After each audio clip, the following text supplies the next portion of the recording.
Nah, berikut adalah presentasi saya di mana praktek kontrak dagang atas nama Jamelia, NPM 1929061028, Fakultas Hukum semester 7, mata kuliah kontrak dagang, di mana saya akan membuat contoh perjanjian kontrak dagang yang di mana kontrak tersebut adalah kontrak jual beli spare part handphone yang bertanda tangan di bawah ini.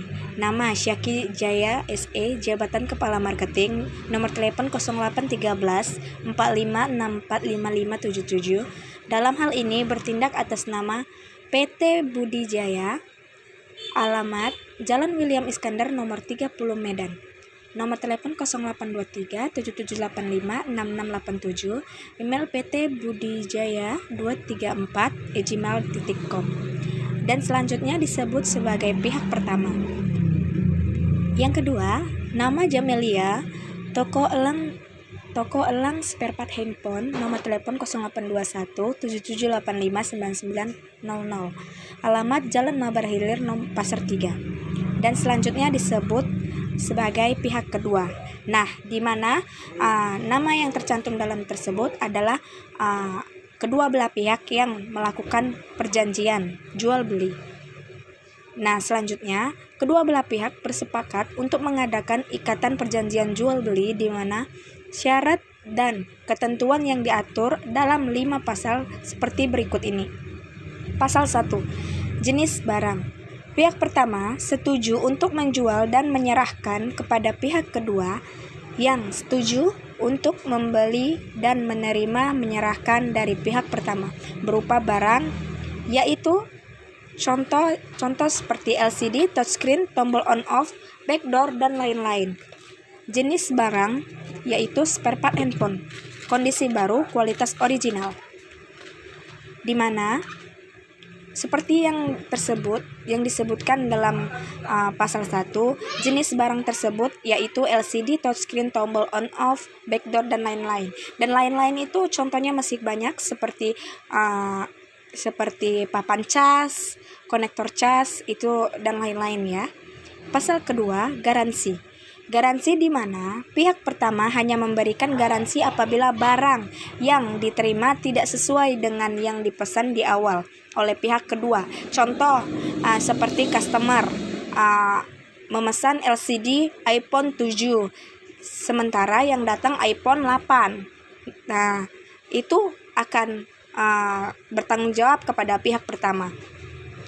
Maka pihak kedua dapat meretur barang tersebut dan untuk pembiayaan ekspedisi akan ditanggung oleh pihak pertama. Dan begitu juga sebaliknya, apabila kesalahan tersebut berasal dari pihak kedua, seperti salah order. Contoh nih,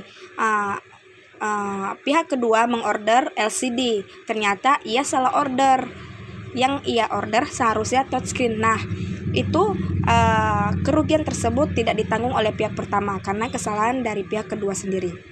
Pasal ketiga, harga barang. Nah, contoh nih, harga barang LCD 120-500 tuh seperti LCD, contoh LCD Samsung, LCD Vivo, dan lain-lain. Nah, itu kan banyak macamnya, jadinya saya menerangkan LCD-nya saja dan harga LCD-nya saja, tidak berdasarkan tipe-tipenya. Nah, pasal keempat, cara pembayaran. Untuk pembayaran barang tersebut, pihak pertama menerapkan cara pembayaran dengan syarat dan ketentuan yang telah juga disepakati oleh pihak kedua, yaitu pihak pertama untuk customer cash akan mengirim barang setelah pihak kedua membayar terlebih dahulu total pembeliannya. Contoh nih, customer cash, ia mengorder barang. Nah, kita akan mengirim barang tersebut ketika ia mengirim atau mentransfer uang yang kita bayarkan sesuai dengan total pembelian. Kedua, pihak pertama. Untuk customer tempo, barang akan tetap dikirim apabila budgetnya tidak melebihi limit. Contoh nih, customer tempo itu ketika perusahaan kita itu memberikan customer customer itu budget. Contoh, setiap pembelian dia itu mempunyai budget 10 juta. Nah, jika dia belanja atau order melebihi 10 juta tersebut, maka sisanya harus terlebih dahulu ditransfer, maka kita akan mengirim barang tersebut. Ketiga, pihak pertama tetap akan memproses orderan pihak kedua, walaupun pihak kedua belum menyelesaikan pembayaran, tapi barang tersebut belum dikirim. Nah, kenapa begitu? Karena pihak pertama, ia tetap memproses orderan seperti mengkeep barang, seperti yang dipesan customer, atau pihak kedua yaitu LCD Samsung J2 Prime.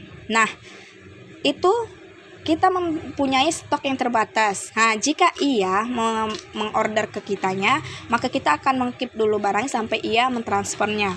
Nah, pasal kelima, pengiriman barang. Pihak kedua menerapkan ekspedisi JNT sebagai jenis alat pengiriman yang juga telah disepakati oleh pihak pertama. Pihak tersebut akan mulai dikirimkan pihak pertama dengan menggunakan ekspedisi JNT pihak kedua. 2. Keseluruhan barang tersebut akan datang ke pihak kedua di Jalan Abdul Hamid nomor 11 dalam kondisi baik. Yang ketiga, dengan catatan apabila dus yang diterima itu penyok, basah, rusak, dan lain-lain, maka kami menyarankan tidak usah diterima. Nah, mengapa begitu saya bilang? Nah, begini, ketika perusahaan itu mengirim barang, tidak mungkin perusahaan itu mengirim barang dengan dus yang penyok, basah, atau pecah, atau rusak. Nah, keenam, force majeure atau kerugian di luar kuasa kita. Contoh nih, seperti bencana alam, banjir, gempa, bumi, longsor, petir, angin topan, dan lain-lain yang disebabkan oleh faktor ekstrim yang mengganggu kelangsungan perjanjian. Apabila keterlambatan atau kelalaian tersebut karena pihak kedua, maka pihak pertama tidak dapat diwajibkan membayar uang denda. Pasal ke-7, penyelesaian perselisihan. Apabila terjadi perselisihan antara kedua belah pihak, maka kedua belah pihak bersepakat untuk pertama menyelesaikan secara kekeluargaan atau musyawarah pada taraf pertama. Kedua, apabila jalan kekeluargaan dan musyawarah tersebut tidak memuaskan kedua belah pihak, maka perselisihan ini akan diselesaikan menurut hukum yang berlaku dan kedua belah pihak bersepakat untuk memilih domisili di Pengadilan Negeri Medan. Pasal ke-8, penutup.